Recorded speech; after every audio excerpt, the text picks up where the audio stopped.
mapagpalang araw po. Ako po si Charles at ito po ang ika-6 na araw ng aking daily devotion.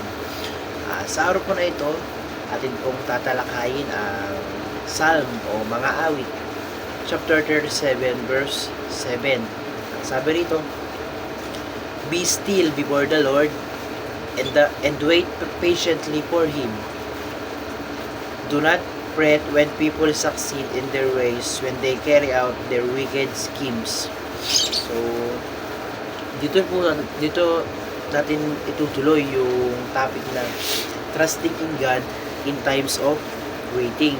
So, ayon sa verse na to, sa teaching ng verse na ito ay contentment before God is the secret for a happy life.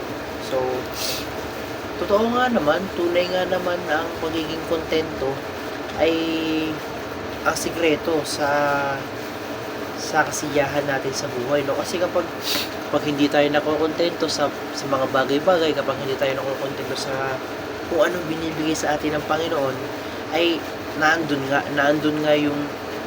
nabubuo yung puot, yung inggit, yung kasamaan sa ating mga puso, no? So dapat daw tayo ay maging kontento sa kung ano ang meron sa atin at sa kung ano ang binibigay sa atin ng Panginoon. Nang sa ganon, maiwasan ang pagkukumpara, maiwasan ang paghahambing sa iba. Para nga naman mas maging masaya tayo, no? Na hindi natin kinukumpara yung ano natin sa iba, no, na yung mga estado natin sa buhay or yung mga natatanggap natin sa buhay, no? So maging kontento tayo. So sa pangalawang teaching naman ay God provide everything we need but not everything we want. So ang Panginoon daw, ang Lord daw ay binibigay sa atin kung ano lang yung kailangan natin, hindi yung kung ano yung mga gusto natin. So kunwari sa buhay, ako gusto ko magkaroon ng kotse, gusto ko magkaroon na ng magandang cellphone, gano'n. Pero ang tanong ko ay, kailangan ko ba yun? Makakatulong mo sa akin yun? Gano'n. Dapat ko bang makuha yun? Gano'n. So, naisip ko na, di ba hindi? Hindi ko naman kailangan magkaroon ng kotse, hindi ko pa kailangan magkaroon ng magandang cellphone, gano'n. So, ang Diyos nga ay binibigay lang kung ano yung kailangan mo, hindi yung kung ano yung mga gusto mo. So sa ikatlong teaching naman daw ay envy robs us our joy in Christ.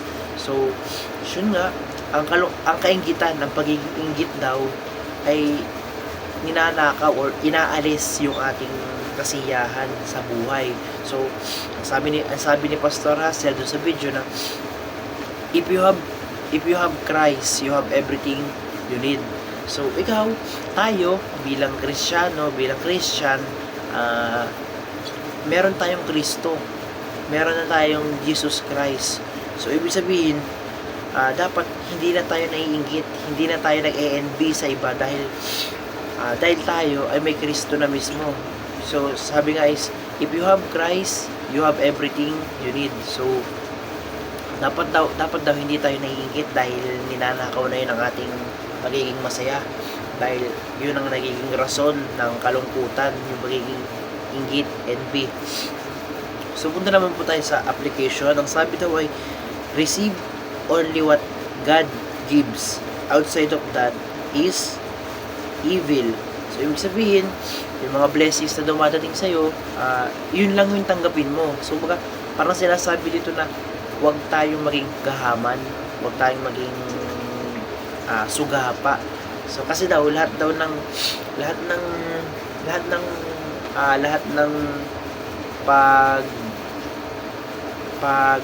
paghahanap natin or paghingi ng mga sobra or pagkuha ng mga sobra na hindi naman talaga dapat para sa atin ay evil na daw, ay kasamaan na daw.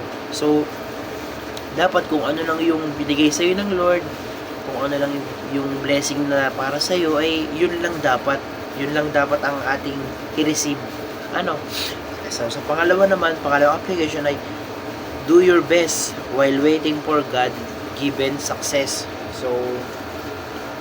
So habang naghihintay tayo ng blessing ni God, dapat habang naghihintay tayo ng ano yung ibibigay niya sa atin, syempre dapat tayo bilang tao ay gawin natin palagi yung best natin. So dapat lagi natin binibigay ito. Kunyari ako sa pag-aaral, dapat in order na makuha ko yung nakahandang successfulness or nakahandang diploma or nakahandang wealth para sa akin ni God, so dapat ako pagbutihin ko yung pag-aaral ko. Ganun, pag ibigay ko yung best ko sa pag-aaral ko. So yun sinasabi dito. Ikatlong application ko ay be the happiest person by being content in Christ. So totoo nga naman na magiging pinakang masayang tao ka kung kontento ka na meron kang si Kristo. Ganun, di ba? So yun nga, sabi nga kanina, if you have Christ, you have everything you need. So, dapat maging kontento tayo. Bilang Christian, bilang born again Christian, meron tayong Kristo. So, dapat, yun pa lang ay kontento na tayo.